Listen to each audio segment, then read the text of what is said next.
All right, just answering exercise 5B, question 4A, G, and 5A.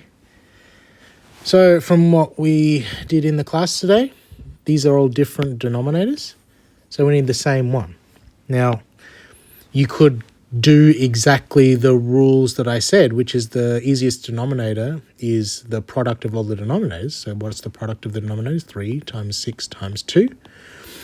3 times 6, 18 times 2, 36. You could do that. It's going to work for that. Get the calculator out because we're dealing with big numbers now. I lost my calculator.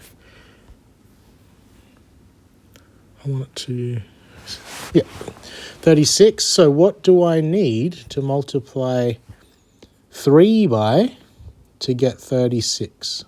It would be 12. So times by 12 on 12. Why am I allowed to do that? Because 12 on 12 is 1. What do I need to times 6 by to get 36? You times it by 6, but I times by 6 on 6 because 6 on 6 is 1. 7 on 2. What do I times 2 by to get 36? 18. Okay, now 2x times 12 is 24x on 3 times 12, 36. We got the denominator we want.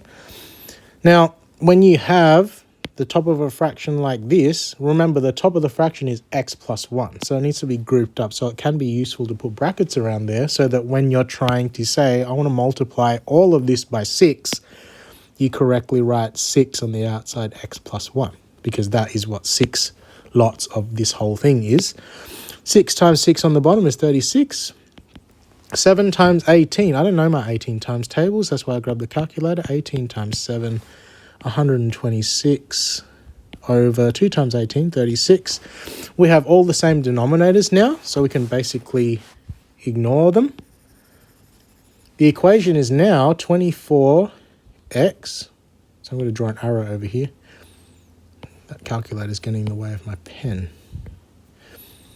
Draw an arrow, 24x plus 6x plus 1 equals 126. 24x plus, expand the brackets, 6 times x is 6x, plus 6 times 1 is 6. 126. Collect the like terms. 24x's plus 6x's is 30x's, plus 6 is 126. I want to get rid of that plus 6 on the left-hand side, so the opposite is taking. So if I took 6 on both sides, it's going to be 120. X is going to be 120 divided by 3. That's divided by 30. 120 divided by 34. I believe that should be the answer. Let me know if I messed that up. I forgot where I kept the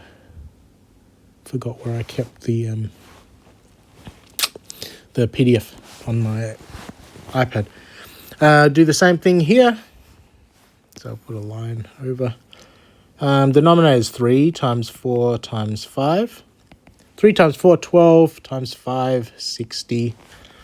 So what do I times 3 by to get 60? You're timesing by 20 over 20. What do I times 4 by to get 60?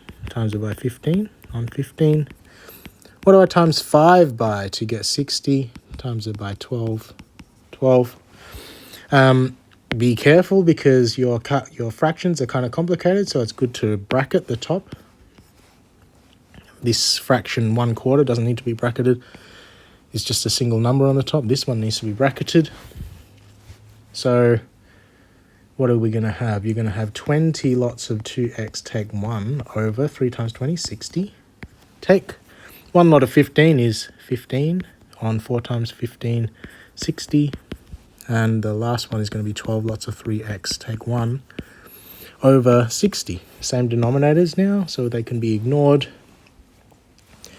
20 times 2x, 40x. 20 times negative 1, negative 20.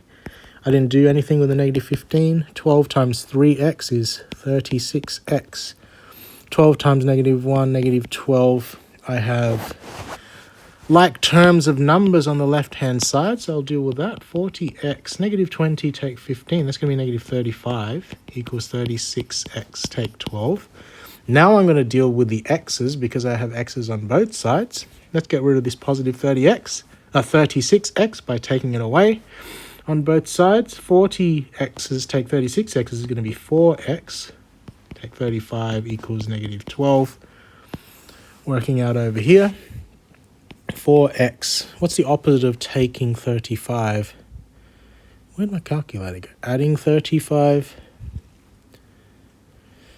I suck at subtraction. Negative 12.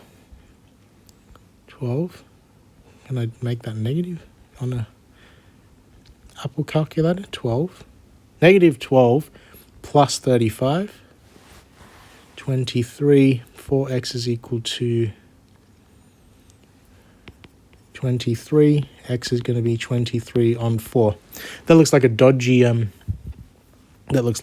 fraction, so I do think it's important that I check this one.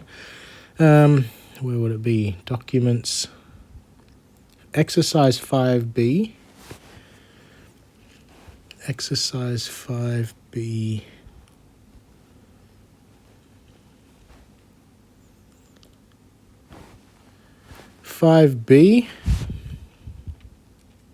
Equations with fractions. You said it was 4.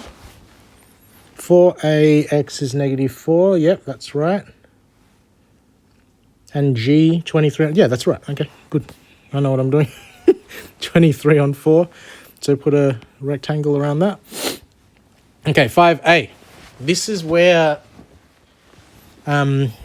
I believe that it gets harder because you're dealing with denominators that are algebra. Okay? Now, what you want to do is try to spot patterns. Okay? If you look at the denominators here, the denominators are x and x take 2. What are the products of x and x take 2? If I times x by x take 2, what is it going to look like? It looks like this. X bracket x take 2. What do you notice about that? That's already this denominator. Okay, so the denominator that I want is x bracket x take 2. I just need to convert this to x bracket x take 2. I need to convert this to x bracket x take 2. So how would I do that? Well, the first one, how do I make just x by itself be the same as x bracket x take 2? Well, I times it by x take 2 on x take 2. Why is that allowed? Because it doesn't matter that we don't know what x is here, because if I divide the same thing, but this thing by itself, the answer is going to be 1, which is the same as what we were doing before, but they were just numbers. But you're doing it with algebra. It's the exact same thing. 4 over here, what do I need to times x take 2 by to make it x bracket x take 2? I need to times it by x. But I can't just times it by x. I need to times it by x over x because that's the same as multiplying by 1. So now, when we sort this out, they're going to be the right denominators. This here is already the right denominator, so I don't need to do anything with that. Just keep it the same. X bracket x take 2. So now let's clean this up. 6 bracket x take 2.